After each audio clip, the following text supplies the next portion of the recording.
Ação.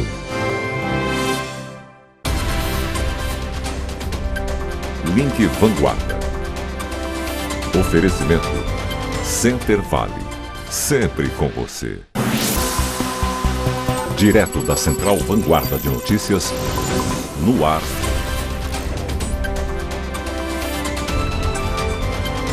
Link Vanguarda. E aí, boa tarde, uma ótima semana para você. O Link Vanguarda está começando e de cara nova. Pois é, boa tarde para você. Este é o nosso novo estúdio. E aí, o que você achou? Tá bonito? Comente nas nossas redes sociais, a gente mostra aqui durante o Link Vanguarda.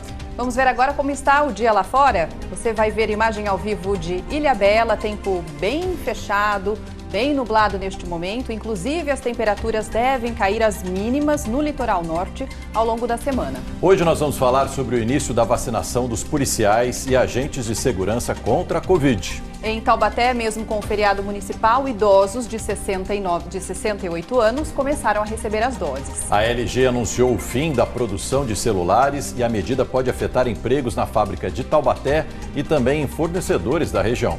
Tem ainda o domingo de Páscoa na Basílica de Aparecida. Uma decisão da Justiça permitiu a presença limitada de fiéis nas celebrações. Tudo isso a partir de agora no Link Vanguarda de Casa Nova.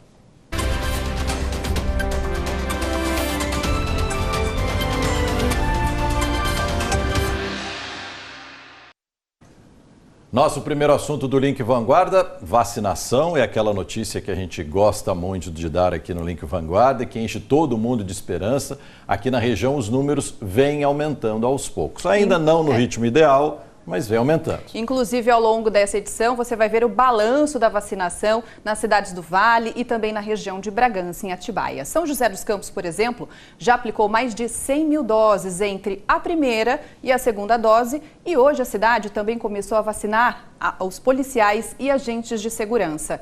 Em Taubaté, por exemplo, hoje foi a vez dos idosos com 68 anos. Em Taubaté, nem o feriado de São Benedito fez o seu Jair ficar em casa. Ele foi o primeiro a chegar no SEDES às 3h30 da manhã. Por que chegar nesse horário? Para chegar e não ter problema. É uma benção que eu recebi de Deus. Estou recebendo ótimo, estou muito contente.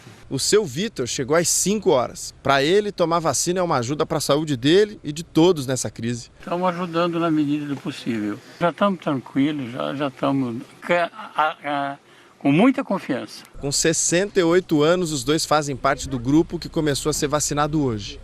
Antes mesmo de começar, a fila para o drive-thru já estava longa, contornando o Parque Municipal. O processo acontece normalmente, no primeiro dia, no período da manhã, um número maior de pessoas, mas isso é esperado em toda a nova fase de vacinação, até porque as pessoas estão esperando há muito tempo. É uma procura, é uma ansiedade muito grande para tomar a vacina e serem imunizados. Além disso, a cidade também imuniza hoje outro público. Nós começamos também hoje a segunda dose de 75 a 76 anos, são 2.810 doses, no sistema também de drive-thru na Avenida do Povo, na quadra coberta da Estiva e nas salas de vacinação do Bosque da Saúde, no Pamo Bonfim e no Pamo São Carlos. O início da vacinação de 68 anos em São José dos Campos foi tranquilo.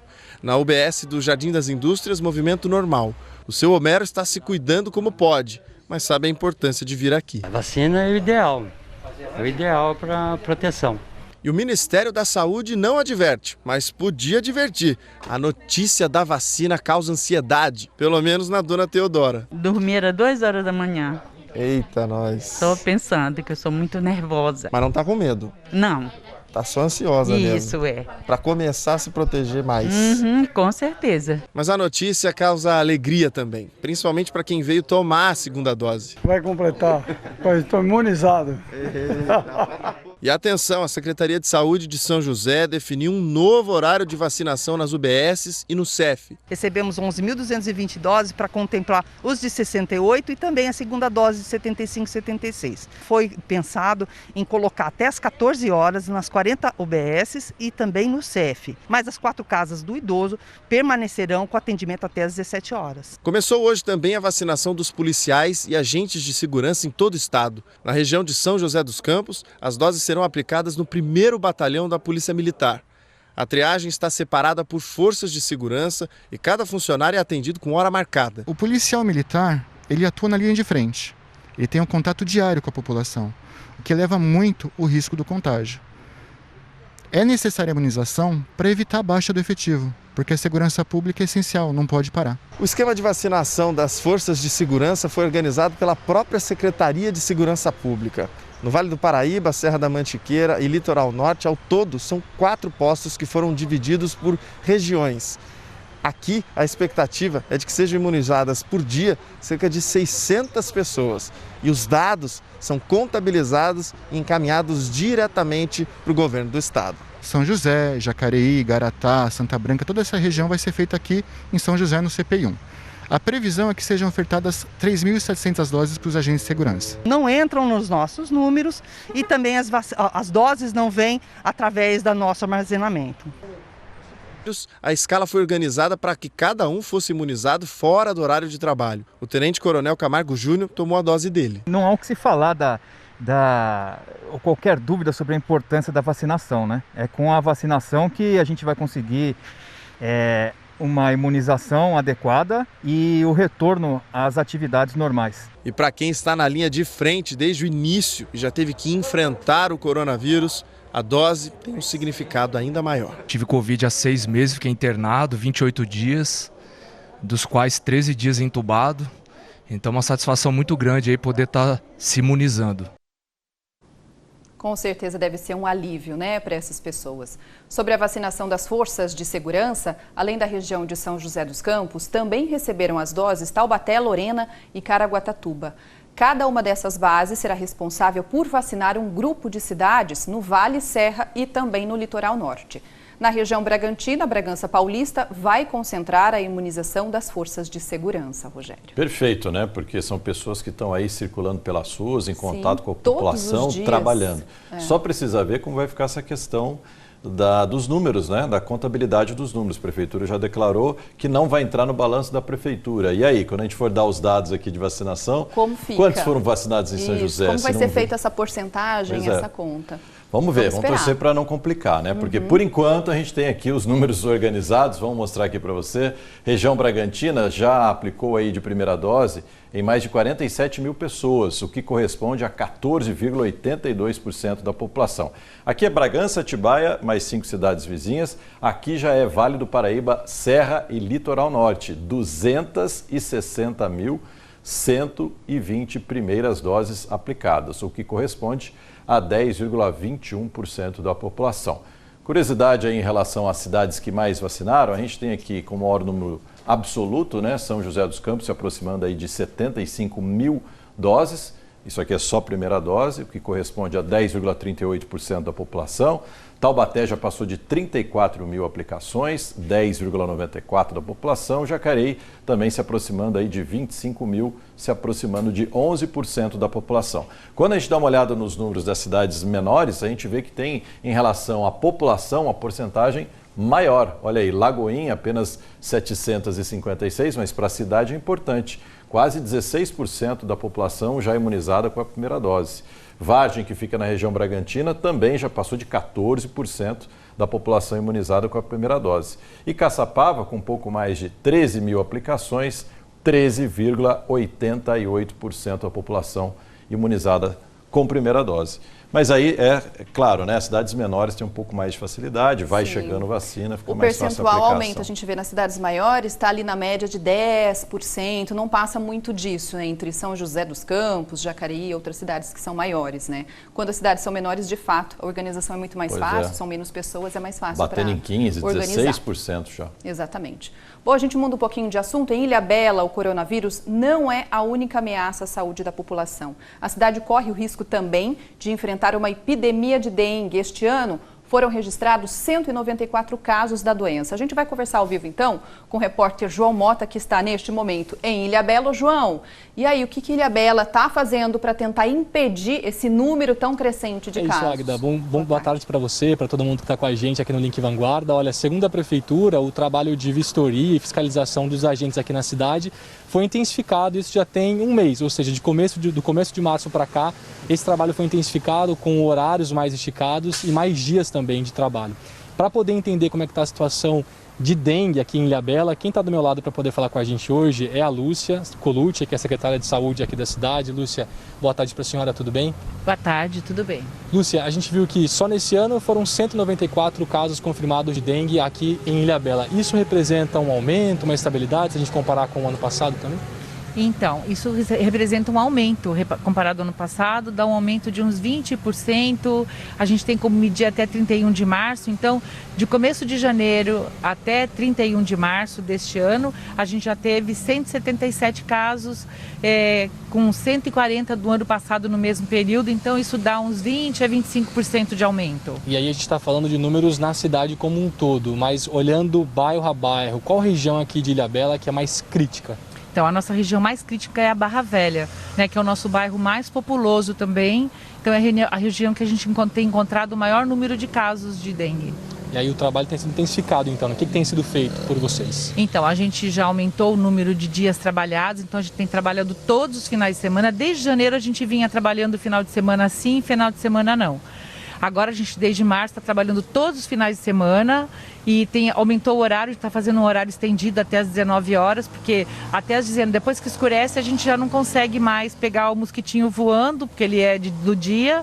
Então a gente está fazendo nebulização nas casas, nas áreas que a gente tem foco de dengue. Então a gente recebe a notificação que tem um caso positivo, o pessoal da dengue, são os agentes de campo, eles vão, fazem o contorno da área, avisam as famílias, avisam as pessoas que moram e voltam num outro período para fazer a nebulização. E qual que é o foco que vocês têm mais encontrado, o problema, digamos assim? Olha, os problemas são os de sempre, são os vasinhos de planta, são os pneus, que tem muito pneu nos quintais, as pessoas juntam muitas coisas e isso fica juntando água. A gente, nesse período que é chuva e calor, é o período propício para o mosquito se proliferar. Então, o que a gente precisa é que a população participe, que a população colabore, porque a gente tem uma equipe de 48 agentes, mais o pessoal da garagem que trabalha com serviços municipais, todo mundo trabalhando junto em operações catatreco e a gente não consegue superar isso. Então,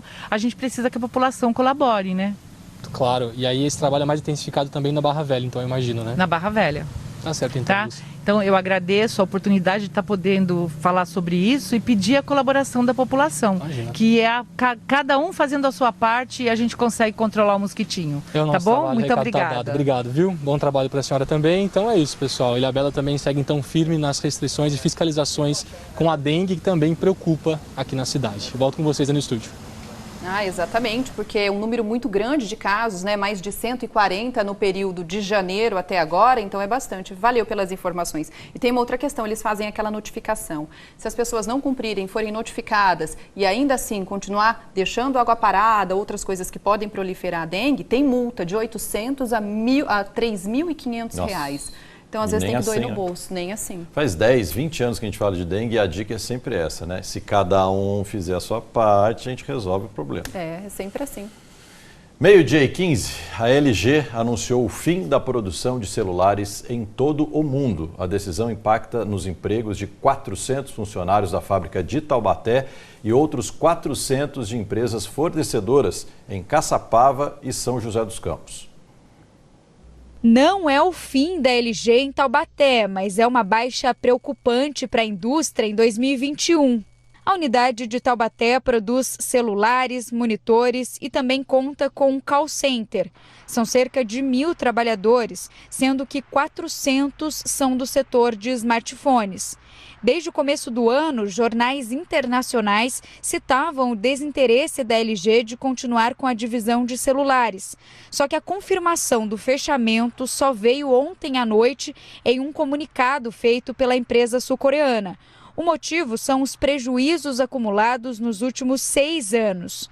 Segundo a LG, desde o segundo semestre de 2015, o negócio global de celulares da empresa tem sofrido uma perda operacional, resultando em um acumulado de aproximadamente 4,1 bilhões de dólares de perda até o fim de 2020. De acordo com um site internacional que mensura a participação de marcas na economia, atualmente a LG tem 6,5% de participação no mercado de smartphones no Brasil, sendo que em 2013 chegou a representar 16%. Antes de anunciar o fechamento, a LG tentou vender o setor para empresas da Alemanha e do Vietnã, mas as negociações falharam. No mundo, 2 fábricas produzem smartphones da marca, uma no Vietnã e a segunda em Taubaté. No Brasil, a LG tem ainda uma unidade em Manaus, que produz aparelhos de ar-condicionado, geladeiras e outros eletrodomésticos da chamada linha branca. O Sindicato dos Metalúrgicos de Taubaté informou que, desde que teve ciência das negociações do setor de celulares, vem solicitando reuniões com o presidente da empresa, mas não foi atendido. Ninguém do Sindicato dos Metalúrgicos quis gravar entrevista.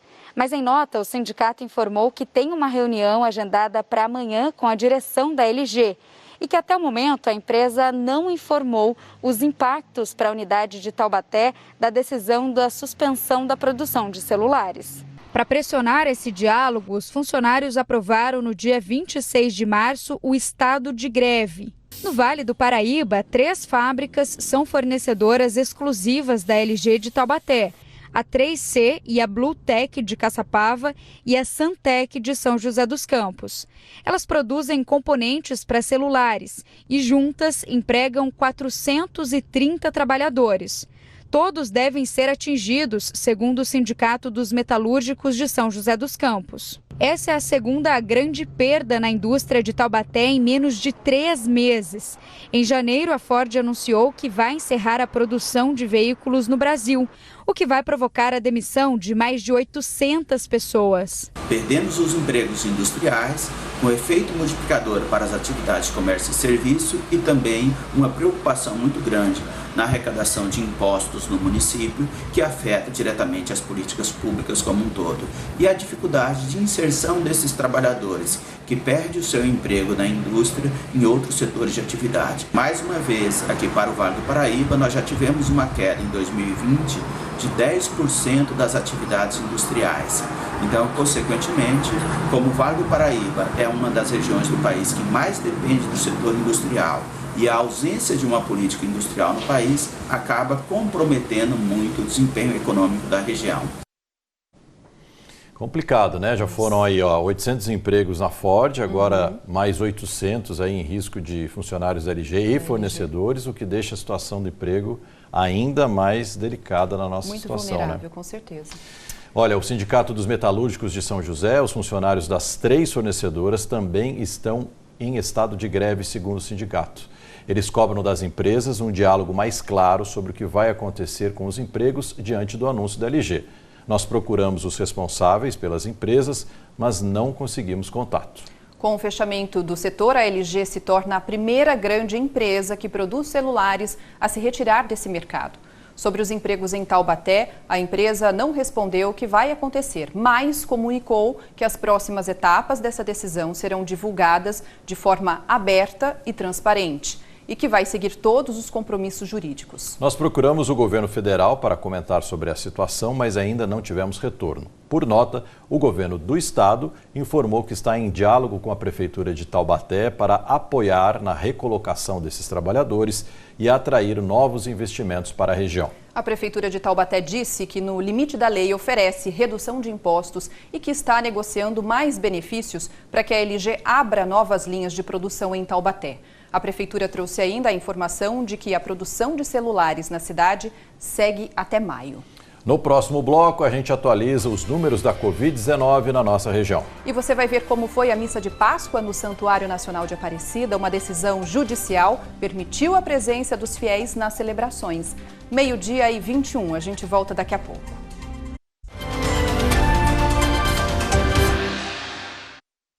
Já estamos de volta com o Link Vanguarda, 12h22. E a gente volta para falar dos números da Covid da nossa região, números impressionantes em 2021 na comparação com o ano passado. Vamos aqui para o nosso telão para a gente ver como é que está a situação neste momento. A gente começa com a região de Bragança e Atibaia. Já são 25.527 casos, 581 mortes registradas. Vale, Serra e Litoral com 175.963 casos, 3.341 mortes registradas. Vamos dar uma olhada na média móvel para saber se a doença está em queda ou em ascensão. A gente olha aqui e vê a média móvel de casos, 1.056 na comparação com 2 semanas, 950 é um aumento de 11,11%, o que é considerado estável, até 15% é considerada uma situação estável. O número de mortes, aí sim, realmente está em alta. Até ontem, em 26, média diária de mortes na nossa região, Vale, Serra e Litoral, na comparação com 2 semanas, quase 25% de aumento. O que impressiona ainda mais é quando a gente compara os números do ano passado com os números deste ano até agora. Em 2020, durante todo o ano de 2020, foram registrados no Vale, Serra e Litoral 75.853 casos.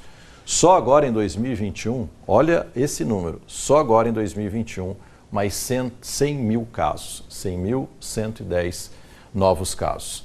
Quando a gente faz essa comparação com o número de mortes, a gente vê que o número é praticamente o mesmo, 1.679 mortes ao longo de 2020 e agora em 2021, 1.662 mortes. Situação bastante complicada, ano de 2021 começando de uma maneira muito complicada em relação à doença. Inclusive com relação ao número de leitos ocupados Também. ou o número de leitos disponíveis, né? Isso torna a situação muito mais delicada na nossa região. A gente sabe que isso acontece em várias cidades. Vamos saber como está então a situação em Jacareí com o repórter André Luiz Rosa. Ô André, quais são os índices aí em Jacareí de leitos ocupados ou disponíveis? Boa tarde. Oi, Águida, boa tarde para você. O índice de ocupação aqui em Jacareí é de 89%. Eu estou aqui com a secretária de saúde da cidade. Secretária, esses índices, eles aumentaram, diminuíram nos últimos dias? Há praticamente 10 dias nós estamos em 100% de ocupação. 89 significa só que um paciente não está ocupando os 12 leitos de UTI da Santa Casa. Além disso, nós temos 7 pacientes em respiradores na URC, Unidade de Referência Covid, e mais 9 pacientes em São José dos Campos. Então é uma ocupação ainda bastante alta. Aproveitando, a gente está no fim daquele drive-thru que foi montado no Educa Mais, aqui perto da Rodoviária Nova, em Jacareí, e hoje, inclusive, foi implementado um sistema de dupla checagem. Vocês se lembram, a gente mostrou aqui no Link Vanguarda, aqueles 2 casos em Jacareí de falsas aplicações de vacina. Então, hoje foi implementada essa dupla checagem. Como é que está funcionando, secretária? Então, nós passamos a semana passada inteirinha fazendo todo o trabalho de reciclagem de todo o pessoal da aplicação, tanto a parte teórica quanto a parte prática. Já tinha sido feito, mas foi potencializado.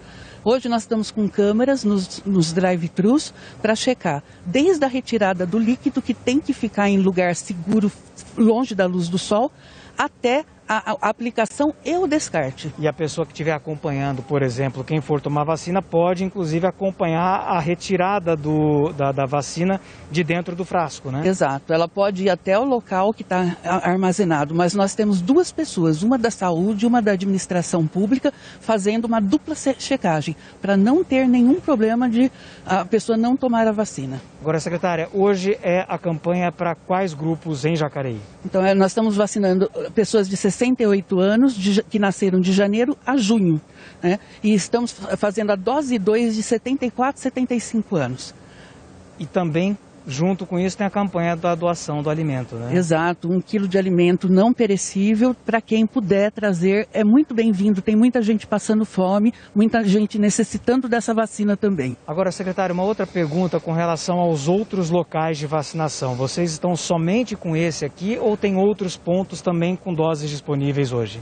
Cada etapa nova aumenta o público, que vai diminuindo a idade. E nós também aumentamos sempre um ponto a mais. Hoje aumentamos o Igarapés.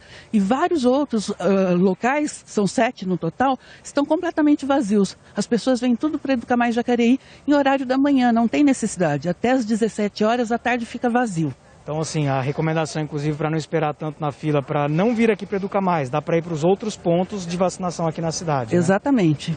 Tá, e para a pessoa saber disso, basta ligar na prefeitura? Nós temos no site da prefeitura, né? Cidade de Salvador, Paraíso, Igarapés, né? São vários pontos que estão no site da prefeitura. Tá certo, então, secretária, obrigado pela sua entrevista. Obrigada eu. Voltamos ao estúdio. Águida, Rogério, com vocês. É bom ressaltar realmente, André, esses pontos de vacinação, porque às vezes o Educa Mais acaba sendo um ponto de referência, né? Por isso que os idosos acabam procurando mais esse ponto, mas existem outros e vai até às 5 horas da tarde, então tem tempo de sobra aí para poder fazer a imunização. Valeu pelas informações. Boa tarde, André.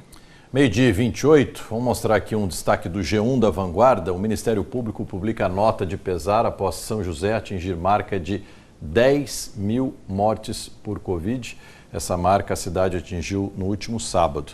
O promotor João Marcos de Paiva mandou um vídeo para a gente falando sobre essa manifestação do MP. Boa tarde, amigas e amigos do Link Vanguarda. Pois bem, começamos a semana com uma triste notícia, dando conta de que no último sábado atingimos a triste marca de 1000 mortes decorrentes da Covid e de seus sintomas, né? E, dito isso, a Promotoria de Justiça, né, o Ministério Público de São José dos Campos, deu uma parada e resolveu render homenagens a essas mais de 1000 pessoas que se foram, né? Também entendemos importante expressar, né, o nosso agradecimento, né, e o nosso apoio a todos aqueles que na linha de frente vêm combatendo, né, essa enfermidade terrível, né, essa calamidade sanitária, né, especialmente os agentes de saúde, né, que bravamente têm colocado suas vidas, né, à frente de qualquer coisa, à frente de suas próprias famílias, né? Muitos adoeceram, alguns morreram, né? Nesse período, né? Então o Ministério Público também reconhece nesses profissionais um grande valor, né? Essa era a mensagem que a gente gostaria de passar. Obviamente eu falei errado, né? O número de mortes, não 10 mil, são 1000 mortes em São José dos Campos. Peço desculpas, está feita a correção. 1000 mortes, que esse número foi atingido no último sábado em São José dos Campos. Agora meio-dia e 23, meio-dia e 30 agora. Como será que foi o feriado da Semana Santa em São José dos Campos? As pessoas, será que cumpriram essas restrições da fase emergencial? A gente vai conversar ao vivo com o repórter Pedro Melo, que está na região central de São José. E aí, Pedro, qual foi o balanço desses dias de feriado? Boa tarde. Olá, Agda, muito boa tarde para você, para o Rogério, para todo mundo que está acompanhando o Link Vanguarda. Salve tudo. Olha, a gente está com um probleminha com o Pedro Melo, a gente não está te ouvindo ainda. Pedro, daqui a pouco a gente volta com outras informações. Vamos conversar agora sobre outros assuntos ainda ligados à Covid-19, né, Rogério? A Prefeitura de Caraguatatuba publicou mais um decreto neste domingo com regras para a fase emergencial na cidade que já estão valendo. Vamos dar uma olhada quais são? Olha, foi permitido o funcionamento de salões de beleza e barbearias com atendimento individual. O agendamento dos atendimentos deve ser feito por telefone ou pela internet. A retirada de produtos em estabelecimentos está autorizada, mas desde que não haja filas e que os clientes tenham feito pedidos de forma remota. Outro detalhe desse decreto de Caraguatatuba: comércios essenciais agora está permitido, mas apenas a entrada de uma pessoa por família, exceto se o acompanhante for criança de colo ou pessoa com deficiência. Já a venda de bebidas alcoólicas segue proibida das 8 horas da noite até às 5 horas da manhã. No G1 da Vanguarda você confere outros detalhes sobre esse decreto em Caraguatatuba. Agora sim a gente volta a conversar com o repórter Pedro Melo. O Pedro vai falar sobre as restrições à pandemia. Será que as pessoas em São José dos Campos cumpriram as restrições? A gente teve um feriado no domingo, tivemos uma semana muito tranquila. E aí, Pedro, qual o balanço que a Prefeitura tem? Boa tarde.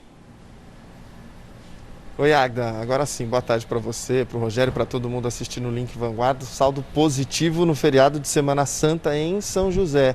Sim, falando, claro, em questão de festas clandestinas, mas a gente sabe que a fiscalização não fica de olho só nisso. Eu já estou aqui com o Bruno, secretário de Proteção ao Cidadão, que pode conversar com a gente. Secretário, boa tarde. Nenhuma festa nesses dias de Semana Santa, mas teve comerciante que não respeitou regras do Plano São Paulo, é isso? Boa tarde. É isso, boa tarde Pedro, boa tarde a todos.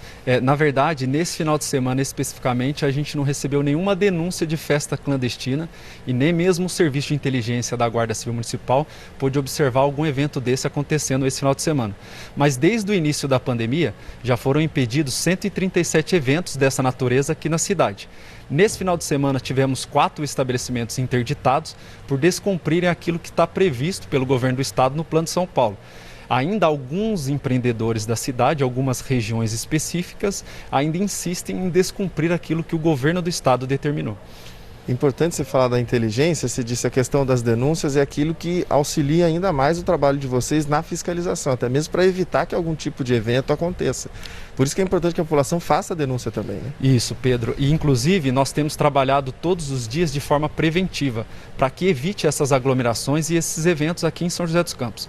A gente precisa contar também com a participação da população através do 153, fazendo essas denúncias para que a Guarda Civil Municipal faça esse atendimento e até mesmo através do 190 para que a Polícia Militar também nos ajude nisso. Aqui em São José dos Campos, desde o início da pandemia, nós temos agido assim de forma integrada com as forças de segurança e também com os agentes de fiscalização e posturas na cidade. Como é que fica do ponto de vista de multa para uma festa quando ela acontece e vocês chegam, quem é que é multado? É o local, o dono do estabelecimento, quem organizou a festa? Como é que vocês dividem isso?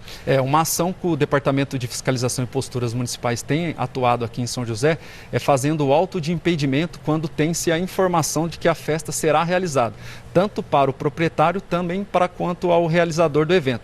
Nós temos feito isso todas as vezes que nós temos essas informações. Eu perguntei isso exatamente para que não fique só o responsável pelo local, porque com certeza já foi notificado, mas para que quem organiza a festa não fique migrando de local, de espaço, vamos dizer assim. Isso. Nós temos também o apoio até da Vara da Infância e daqui de São José dos Campos, do Dr.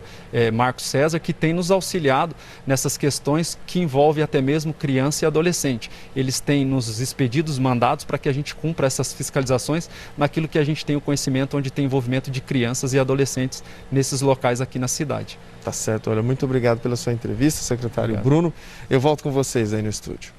A gente percebe que é uma ação integrada, né, Pedro? Muito obrigada pelas informações. Entre a Guarda Civil, Polícia Militar e também a Vara da Infância, né? Todo mundo tentando coibir. E que bom que esse saldo em São José dos Campos foi positivo com relação às fiscalizações. Eles não tiveram, pelo menos, denúncias de festas clandestinas. Pois é, dá a sensação que são pessoas que estão chegando de outro planeta, né? Não estão sabendo que nós estamos em plena pandemia do coronavírus. É o pessoal que não tem noção alguma.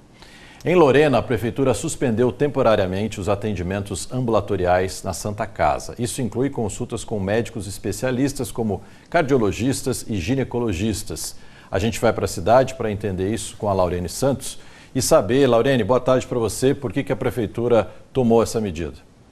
Não, vai entrar direto, né? Oi, Rogério, boa tarde para você, boa tarde para todos. Eu estou aqui no CSU agora nesse momento, que é um local de vacinação aqui de Lorena, por isso tem uma movimentação. Mas vamos começar falando a respeito da Santa Casa. Essa alteração foi feita para dar prioridade aos atendimentos relacionados à Covid. E quem vai explicar tudo para a gente é o secretário de Saúde, que já está aqui ao meu lado.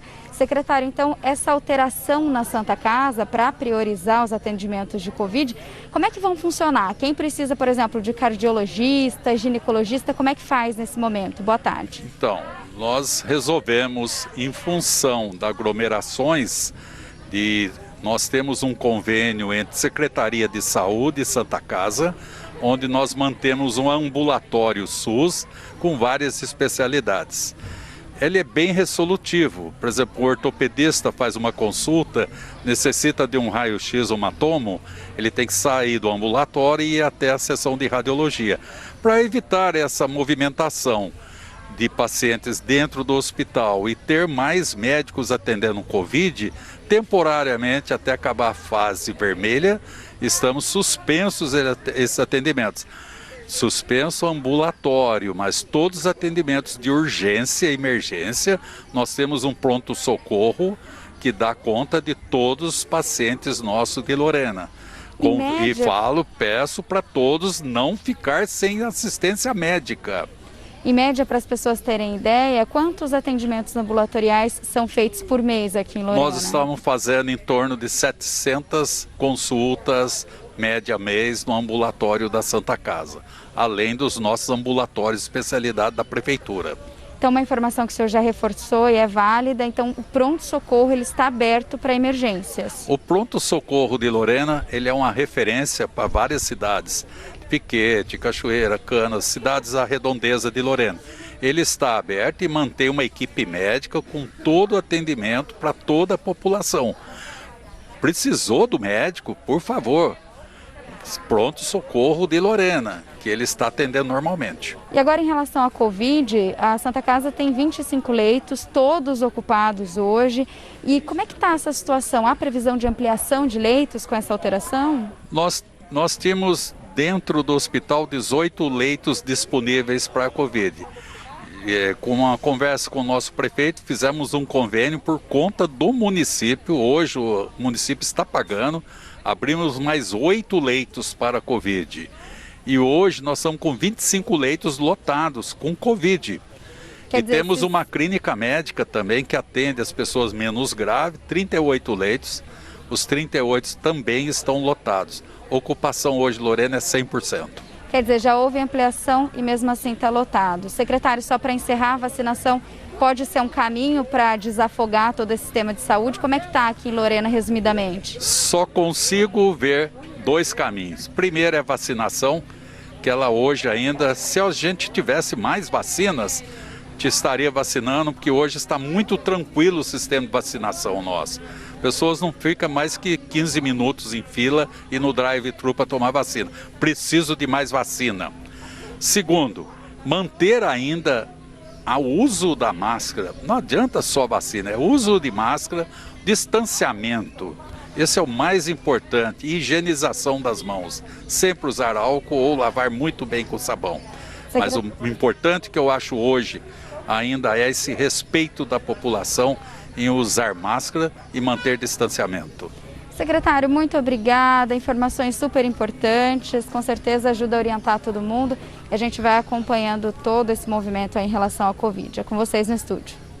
Complicado, né, Laurene? O pessoal aumenta aí o número de leitos, mesmo assim não dá conta. Mas pelo menos a gente está mostrando uma imagem legal aí, pessoal com a carteirinha, uma senhorinha comemorando, mostrando, feliz, né, que foi vacinada. Que recebeu ótimo aí a dose da vacina. Legal, obrigado pelas informações, falando ao vivo de Lorena. O ministro do Supremo Tribunal Federal, Cássio Nunes Marques, liberou celebrações religiosas presenciais, mesmo durante a fase emergencial do Plano São Paulo. Para o ministro, é preciso reconhecer que atividades religiosas, neste momento, são essenciais. A medida beneficiou fiéis que visitavam a Aparecida neste fim de semana e puderam acompanhar as missas de Páscoa no Santuário Nacional, seguindo alguns protocolos. Desde a Sexta-feira Santa, o santuário apresentava pouco movimento. As celebrações de sexta e sábado foram feitas sem público, seguindo as regras da fase emergencial do Plano São Paulo. A missa de Páscoa é a mais importante para os cristãos porque representa a ressurreição de Jesus. Muitos fiéis que estavam aqui em Aparecida neste domingo tinham a intenção apenas de visitar a imagem de Nossa Senhora, que não foi fechada para a visitação. Mas quando eles chegaram aqui, souberam que as missas deste domingo poderiam ser acompanhadas presencialmente. A missa teve a participação de poucos fiéis, mas foi um significado e tanto para quem conseguiu vir comemorar a Páscoa na casa de Nossa Senhora Aparecida. Eu vim aqui até mesmo pedir a Deus a bênção, porque eu trabalho no hospital campanha do Covid. Eu cheguei e perguntei para os guardas, aí ele falou que a gente ia poder participar da missa presencial. Somente 2 pessoas podiam sentar em cada banco. O distanciamento entre os assentos já é uma regra antiga desde o começo da pandemia. Esses amigos da capital rezaram, se emocionaram e comungaram. Eu não esperava assistir a missa presencial no meio dessa crise total sanitária. Foi um presente de Deus. Primeira vez na Basílica foi um presente de Deus enorme. Vim aqui e não participar da missa para a gente não seria a mesma coisa, entendeu?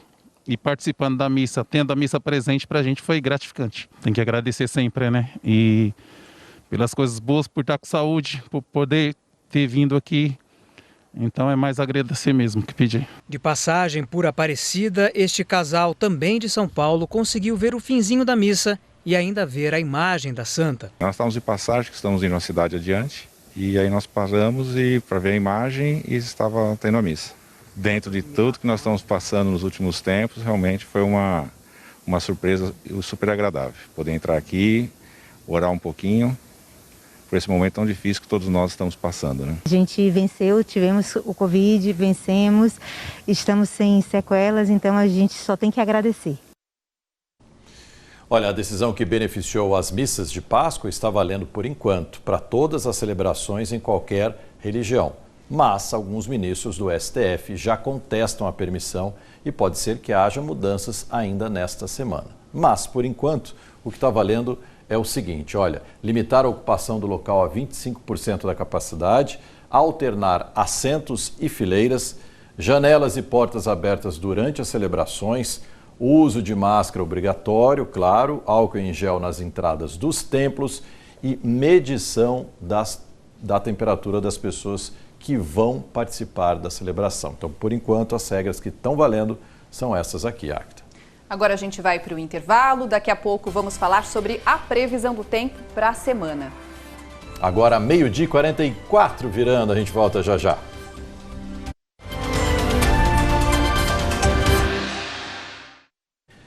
Meio-dia e 45, estamos de volta de casa nova, né? A gente falou no começo do jornal. Casa tá linda, Rogério. E aí, o que estão achando? Já mandaram aí nas redes sociais? Manda pra gente.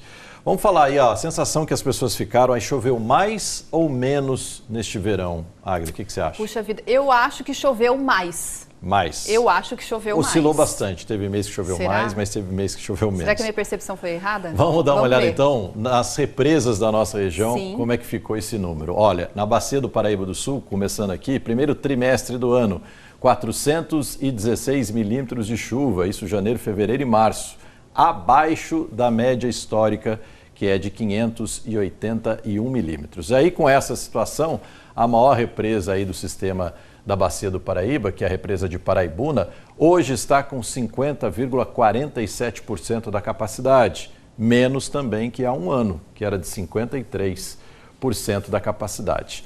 Vamos dar uma olhada no outro sistema, que é o sistema Cantareira. Primeiro trimestre choveu 516 milímetros, também abaixo da média histórica de 645 milímetros.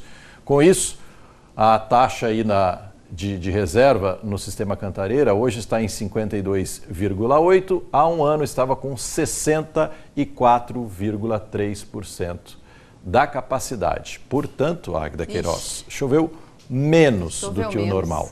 Achei que tivesse chovido mais. A gente teve um janeiro, né? Esses dias deu um temporal também em São José, lembra? Enfim, você acaba lembrando dessas coisas assim mais fresquinhas, pontuais, mas na verdade tem que ter uma chuva generalizada, principalmente ali próximas às bacias, para a gente poder ter um nível maior das represas. E lembrando, vamos entrar no período seco, sem chuva. Vamos ver como vai ser.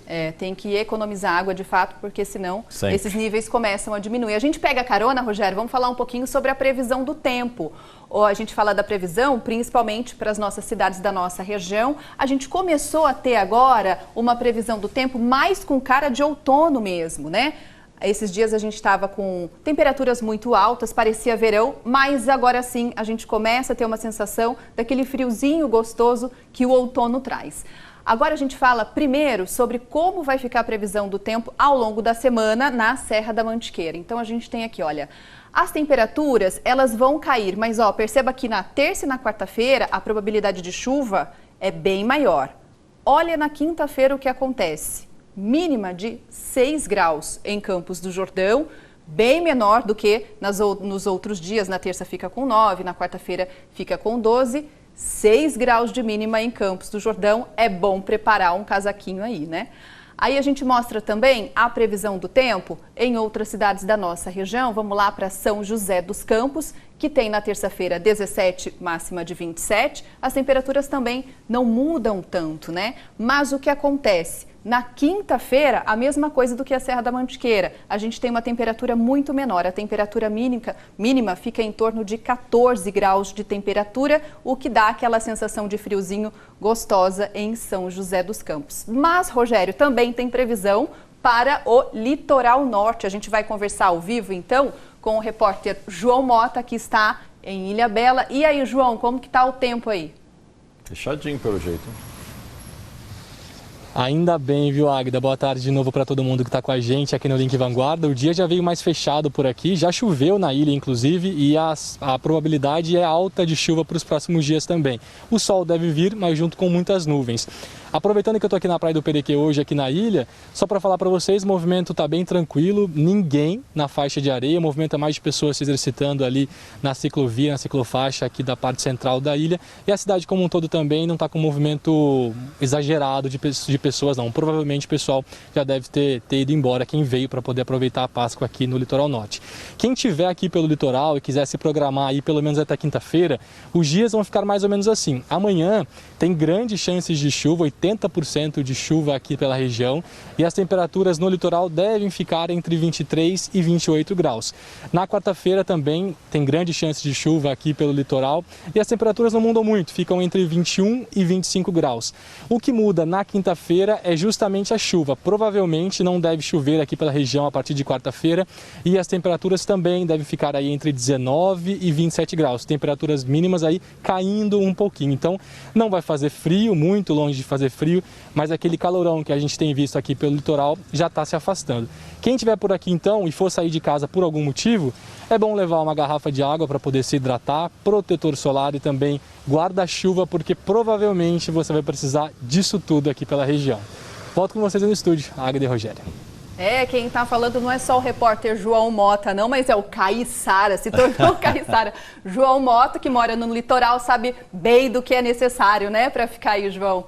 Valeu pelas informações. Que diferença que a gente tem na nossa região, né? A gente vê aí mínima de 21 no litoral, Serra da Mantiqueira batendo em 6 graus essa semana, aquele friozinho mesmo, né? Para quem gosta, tá ótimo botar um casaquinho. Excelente. Bom, agora à tarde a previsão é de mais nebulosidade e pode chover principalmente entre o Vale e a região Bragantina. Vamos saber como fica a previsão do tempo agora à tarde.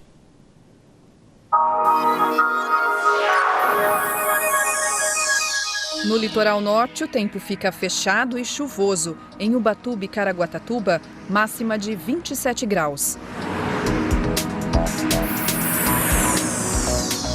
No Vale, o tempo fica mais estável. Em Taubaté e Tremembé, os termômetros marcam 27 graus de máxima. Em Cachoeira Paulista e Canas, as temperaturas sobem para 29 graus. Na Serra da Mantiqueira, a probabilidade de chuva é bem pequena. A máxima chega a 21 graus. Em Santa Branca e Igaratá, os termômetros marcam 27 graus de máxima. Em São José dos Campos, as temperaturas também chegam aos 27 graus. E nas regiões de Bragança Paulista e Atibaia, máxima de 28 graus agora à tarde.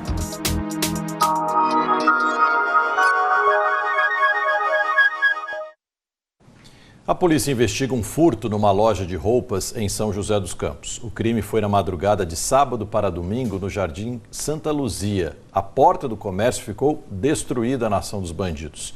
A polícia acredita que os criminosos tentaram entrar no local dando marcha ré com o carro, um tipo de furto comum na cidade.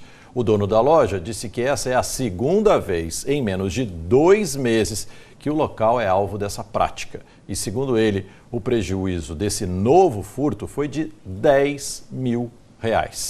Ninguém foi preso até agora. 12h53 agora, a gente volta a conversar com o repórter Pedro Melo. Ele vai falar sobre o pagamento da nova rodada do auxílio emergencial, que já começa amanhã. Ô Pedro, então vamos lá, né? Quais são as pessoas que podem receber esse auxílio? Olá, Águida, boa tarde de novo para todo mundo. Pois é, segunda rodada do auxílio emergencial, serão 4 parcelas, em média de R$250. Começam a ser pagas a partir de amanhã, mas começa primeiro com uma movimentação financeira digital, ou seja, pelo aplicativo Caixa Tem. Você tendo esse aplicativo e você que é beneficiário do cadastro único e que também recebe auxílio por meio do programa Bolsa Família, já está cadastrado na Caixa, então você tem direito. A única coisa que mudou é que não são todas as pessoas que receberam auxílio emergencial no ano passado é que têm direito a receber esse ano. Mas aí você fala, Pedro, como é que eu sei então se eu tenho direito ou não? Você pode acessar o aplicativo Caixa Tem, vai colocar o seu nome completo, o nome da sua mãe, CPF, também a data de nascimento, e lá você pode consultar se você tem direito ao benefício ou não. Inclusive, o pagamento segue, como da primeira vez, a ordem por data de nascimento de todos os trabalhadores. Então, mesmo esquema como aconteceu no ano passado, só com essa diferença de quem tem direito ou não. Primeira movimentação por meio do aplicativo do Caixa Tem, que você pode transferir esse dinheiro, enfim, mas depois tem a liberação para saques. Não tem o aplicativo, não tem ninguém da minha família que pode me ajudar. Você pode vir até qualquer unidade da Caixa. Tem sempre um funcionário disposto aqui a te ajudar e te orientar. Não só para te dizer se você tem direito ao auxílio, mas também para informar quanto é que você vai receber e como que vão ser feitos esses pagamentos. A variação é de R$ 150 até R$ 375. E o próprio sistema da Caixa e do governo federal, eles já identificaram, para quem, por exemplo, recebe o programa Bolsa Família, o que é mais vantajoso, se é o valor de auxílio emergencial ou se a pessoa vai continuar recebendo, por exemplo, apenas o valor de Bolsa Família. Lembrando também que em todas as famílias apenas uma pessoa, então, terá direito ao auxílio emergencial. Então começam a ser pagas a partir do dia 6 de abril. E lembrando que quem é beneficiário do programa Bolsa Família, os pagamentos começam então a partir do dia 16 de abril. Eu volto com vocês aí no estúdio. Perfeito, Pedro. Tudo explicado. Pedro Melo falando ao vivo de São José dos Campos sobre o auxílio emergencial que começa a ser pago amanhã. Obrigada pelas informações, Pedro. A seguir tem o esporte, o vôlei Taubaté tem um desafio e tanto esta semana vai começar a fase final da Superliga. A gente volta daqui a pouco, 12h55.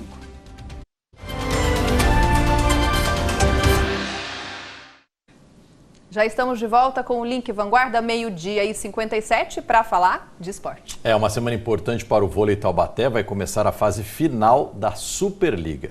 O primeiro jogo da semifinal está marcado para quarta-feira em Saquarema, no Rio de Janeiro.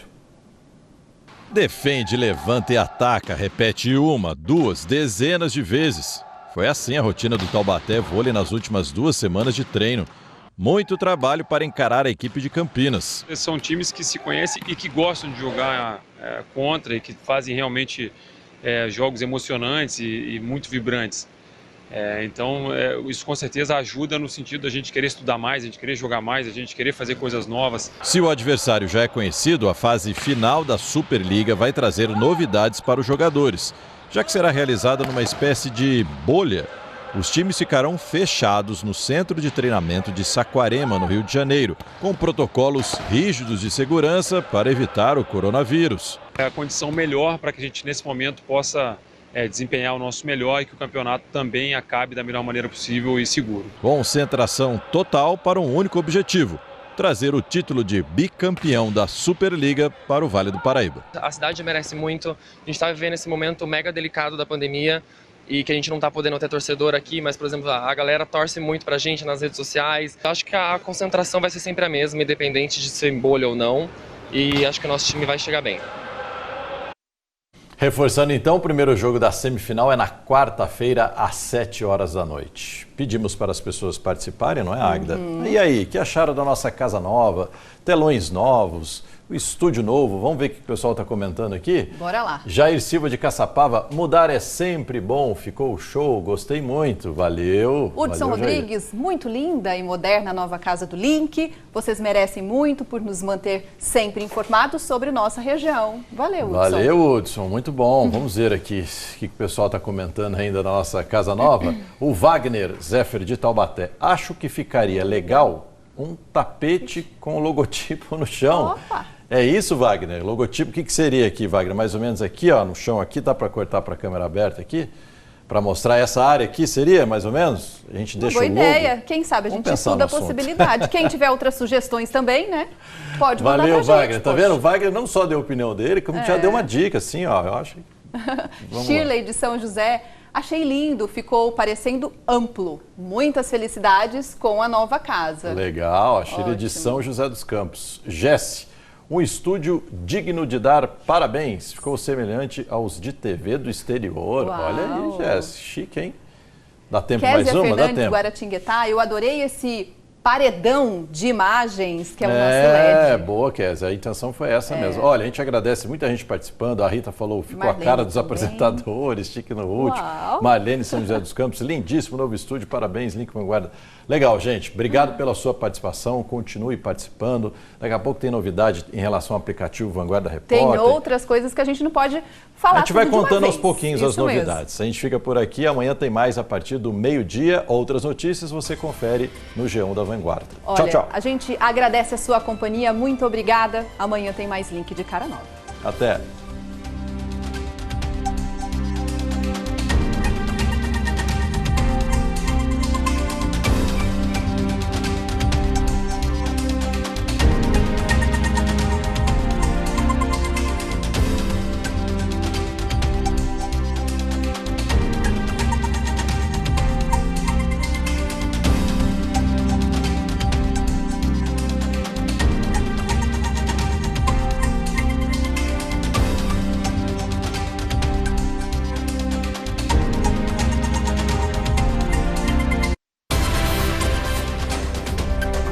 Link Vanguarda. Oferecimento Center Vale, sempre com você.